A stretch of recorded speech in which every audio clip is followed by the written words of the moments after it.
కాంట్రాక్టర్లకు జనవరి వరకు బిల్లులు నిలిపివేయాలని ప్రాధాన్య క్రమంలో మాత్రమే బిల్లులు చెల్లించాలని రాష్ట్ర ప్రభుత్వం స్పష్టం చేసినట్టు తెలిసింది.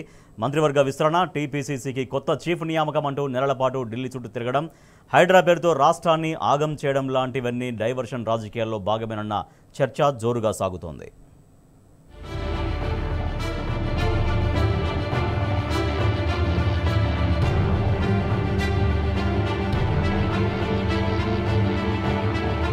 ఓవైపు రాష్ట్ర ఆదాయం పడిపోతుండడం, మరోవైపు ఎన్ని అప్పులు తెచ్చినా ఇచ్చిన హామీలు నెరవేరే అవకాశం లేకపోవడంతో ప్రభుత్వం మల్లగుల్లాలు పడుతున్నది. ఇదే సమయంలో ముఖ్యమంత్రి, మంత్రులు, అధికారుల మధ్య సమన్వయం లేకపోవడంతో పాలన కుంటుపడుతుందని సచివాలయ వర్గాలు చెబుతున్నాయి. ఎన్నికల సమయంలోనే 420 హామీలు ఇచ్చిన కాంగ్రెస్ అధికారంలోకి వచ్చిన తర్వాత అనేక ప్రకటనలు చేసింది. కానీ వీటిలో కనీసం 1% కూడా అమలు కావడం లేదన్న విమర్శలున్నాయి. అధికారంలోకి వచ్చిన 100 రోజుల్లో 6 గ్యారంటీలు అమలు చేస్తామని చెప్పినా ఉచిత బస్సు ప్రయాణం, గృహలక్ష్మి కింద ఉచిత విద్యుత్, 500 రూపాయలకే గ్యాస్ సిలిండర్, ఆరోగ్యశ్రీ పరిమితి పెంపునకే రేవంత్ సర్కార్ పరిమితమైంది. వీటి అమలుకే నిధులు లేవని, మిగతావి అమలు చేయడం కష్టమని ఆర్థిక శాఖ వర్గాలు చేతులెత్తేసినట్టు తెలిసింది. ఆర్థికంగా భారమయ్యే నిర్ణయాలను మరికొన్ని నెలల వరకు అమలు చేయొద్దని ప్రభుత్వ పెద్దల నుంచి ఆదేశాలు వచ్చినట్టు వినికిడి. దీంతో ఎక్కడ వేసిన గొంగలి అక్కడే అన్నట్టుగా ఫైళ్లు ఆగిపోయినట్టు చెప్తున్నారు.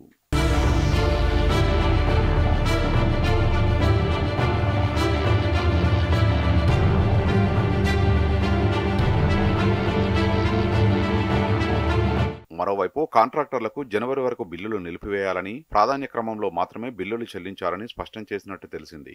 ఈ ఏడాది జూలైలో రాష్ట్రానికి పన్నుల రూపేణ వచ్చే ఆదాయం 9,965 కోట్ల రూపాయలకు మించకపోవచ్చని రేవంత్ రెడ్డి సర్కారు కాక్కు నివేదించింది. మరోవైపు ఈ ఆర్థిక సంవత్సరంలోని తొలి 4 నెలల్లోనే రాష్ట్ర ప్రభుత్వం దాదాపు 23,000 కోట్ల రూపాయలు అప్పులు చేసింది.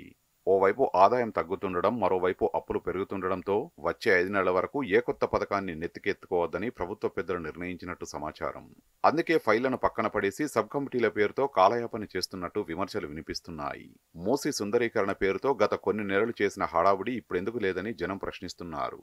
రైతు భరోసా పేరుతో అభిప్రాయ సేకరణ జరిపినా ఎటూ తేల్చలేదని, ఇందిరమ్మ ఇండ్లు ప్రకటనలకే పరిమితమయ్యాయని, రేషన్ కార్డులు, ఆరోగ్యశ్రీ కార్డులు, డిజిటల్ హెల్త్ ప్రొఫైల్, తెలంగాణ తల్లి విగ్రహం, తెలంగాణ లోగో మార్పు, ఇలా అనేక ఫైళ్లు నెలలుగా పెండింగ్ లో ఉన్నాయని మండిపడుతున్నారు.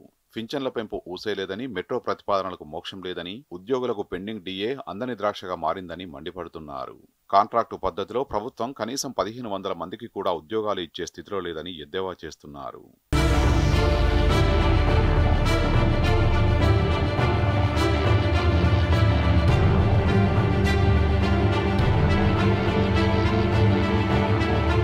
కాంట్రాక్టర్లకు సంక్రాంతి వరకు బిల్లుల చెల్లింపులు నిలిపివేయాలని ప్రభుత్వ పెద్దలు ఆదేశాలు జారీ చేసినట్టు తెలిసింది. కానీ వాటిని పూర్తిగా ఆపేయకుండా కాంగ్రెస్ వర్గీయులకు, ఇతర అస్మదీయులకు మాత్రమే బిల్లులు మంజూరు చేయాలని స్పష్టం చేసినట్టు సమాచారం. ప్రాధాన్యత ప్రకారమే బిల్లుల్ని మంజూరు చేస్తామని ఇటీవల ఓ మంత్రి బహిరంగంగానే చెప్పారు. లక్షల్లో ఉన్న బిల్లులకు ఉన్నతాధికారుల నుంచి, కోట్లలో ఉన్న బిల్లులకు మంత్రిస్థాయి నేతల నుంచి సిఫారసులు ఉంటే తప్ప చెల్లింపులు జరపొద్దని ఆ మంత్రి స్పష్టం చేసినట్టు తెలుస్తున్నది. ఈ విషయాల నుంచి ప్రజల దృష్టిని మళ్లించేందుకే ప్రభుత్వ పెద్దలు డైవర్షన్ రాజకీయాలు చేస్తున్నారు. మంత్రివర్గ విస్తరణ, టీపీసీసీకి కొత్త చీఫ్ నియామకం అంటూ నెలల పాటు ఢిల్లీ చుట్టూ తిరగడం, హైడ్రా పేరుతో రాష్ట్రాన్ని ఆగమాగం చేయడం లాంటివన్నీ డైవర్షన్ రాజకీయాల్లో భాగమేనన్న చర్చ జోరుగా సాగుతున్నది.